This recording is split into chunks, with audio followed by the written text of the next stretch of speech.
지금 한국 증시에서 조용히 하지만 강력하게 움직이는 섹터가 있습니다. 주가가 수배씩 오르며 수출 뉴스가 쏟아지고 있는 그 산업은 바로 K방산.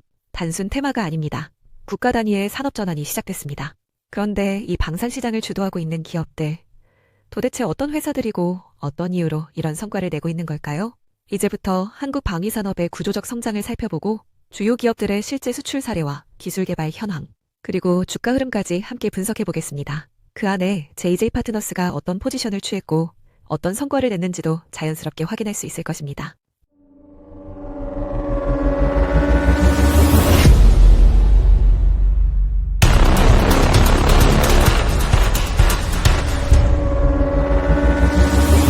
먼저 결과부터 이야기해볼까요? 최근 1년 사이 한국 방산주는 폭발적인 성과를 냈습니다.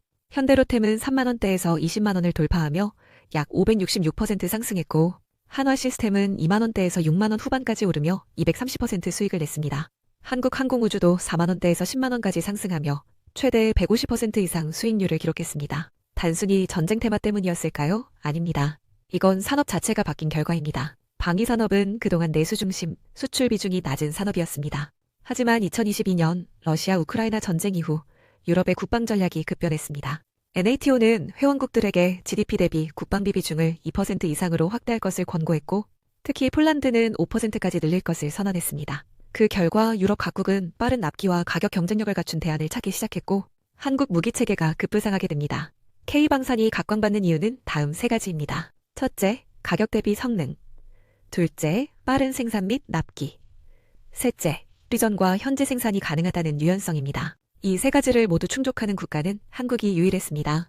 대표적인 사례로는 현대로템의 K2 전차, 한화 에어로스페이스의 K9 자주포, 한국항공우주 EFA, 50 경공격기, KF-21 모람의 전투기 등이 있습니다.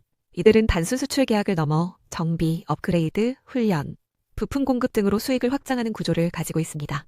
즉, 한 번 수출이 끝이 아니라 10년 이상 반복 수익이 가능한 구조입니다. 특히 폴란드는 한국 방산의 최대 수출국으로 부상했습니다. 폴란드는 K2 전차와 K9 자주포, FA-50 전투기를 대규모로 구매했고 K2PL이라는 현지 생산 모델까지 협의 중입니다. 1차 계약 규모만 5조 원 이상이며 2차 계약은 약 9조 원으로 예상되고 있습니다. 이런 흐름 속에서 JJ 파트너스는 누구보다 먼저 K방산의 구조적 성장을 해석했습니다.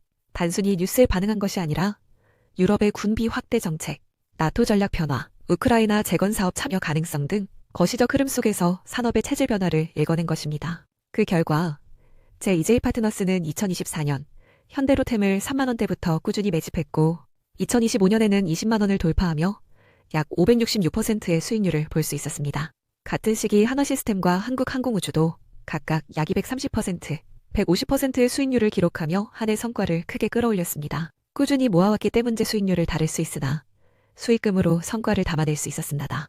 하지만 진짜 중요한 건 지금부터입니다. 방산 시장은 여전히 현재 진행형입니다. 첫째, KF-21 보람에는 2026년부터 본격 배치에 들어갑니다. 한국군 납품은 물론 인도네시아와 말레이시아, 필리핀 등 동남아 국가들의 수출 문의도 이어지고 있습니다. 이 전투기는 한국 독자 개발로 공중급유 마하 1.8 돌파, 미사일 탑재 등 시험을 모두 통과한 상태입니다. 둘째, 한화 에어로스페이스는 나토 국가의 K9 자주포를 추가 수출하고 있고 레드백 장갑차도 호주 수출을 성공시켰습니다. 세 번째로는 한화시스템. 이 회사는 위성, 레이더, 방공망 등 전자전 영역에서 한국 방산의 기술력을 대표하는 기업입니다. 이제는 무기를 파는 게 아니라 시스템을 공급하는 산업으로 진화하고 있는 겁니다. 인프라 재건, 방위 재무장, 훈련체계 구축 등은 한국 기업들이 가장 강점을 가진 분야입니다. 폴란드 정부는 한국과 공동으로 현재 생산법인 및 부품센터를 구축하고 있고 이는 곧 재건 파트너로서의 지위를 확보한 것이라 볼 수 있습니다. 이런 구조적 성장은 ETF 시장에도 반영되고 있습니다. 최근 K방산 ETF 상품이 잇따라 출시되었고 K방산을 핵심 테마로 하는 지수들이 구성되며 개인뿐 아니라 기관과 연기금까지 포트폴리오에 포함시키고 있는 상황입니다. 하지만 이런 분위기 속에서도 진입 시점과 기업 선택은 여전히 중요합니다. JJ 파트너스가 강조하는 건 단순한 추격 매수가 아니라 구조적 관점에서 리스크를 낮추는 투자 전략입니다. 지금 방산 종목들은 일부 차익 실현 구간에 들어섰지만 산업 전체는 여전히 확장 국면에 있습니다. 수출 계약은 계속되고 있고 현재 공장과 기술 이전이 이뤄지고 있으며 K방산의 전략적 가치가 더욱 강화되고 있기 때문입니다. 따라서 현재의 조정은 오히려 다음 상승을 준비하는 구간일 수 있습니다. 단기적인 가격 조정보다 더 중요한 건 산업의 방향성과 구조입니다. 이것이 바로 제2J 파트너스가 방산 산업을 단기 테마가 아닌 인프라 산업으로 재해석한 이유입니다. 방산은 앞으로도 단순한 이슈로 움직이지 않을 것입니다. 지금까지의 상승은 예고편에 불과할 수 있습니다. KF21 배치, 우크라 재건 본계약, 유럽 추가 수주, 나토 가입국들의 수입 확대 등이 본격화되면 지금의 주가는 결코 고점이 아닐 수 있습니다. 오히려 지금은 새로운 중장기 기회를 모색할 시점이며 가격이 아닌 구조에 집중하는 전략이 필요합니다. 방산 산업은 이제 국가 성장 전략의 일부이며 글로벌 공급망의 핵심 위치에 있습니다. 이런 시대의 변화 속에서 우리는 흐름을 읽고 선점하는 시각을 가져야 할 때입니다. 또한 주식 투자 전략 관점에서 보면 테마에 올라탄다기보다 수출 계약 실적과 납품 이행력을 바탕으로 한 기업 중심의 선별 투자가 필요합니다. 단기 급등 종목을 따라가기보다 낙폭 이후 실적과 수출 라인을 유지하는 종목에 분할 접근하는 방식이 유효할 것입니다.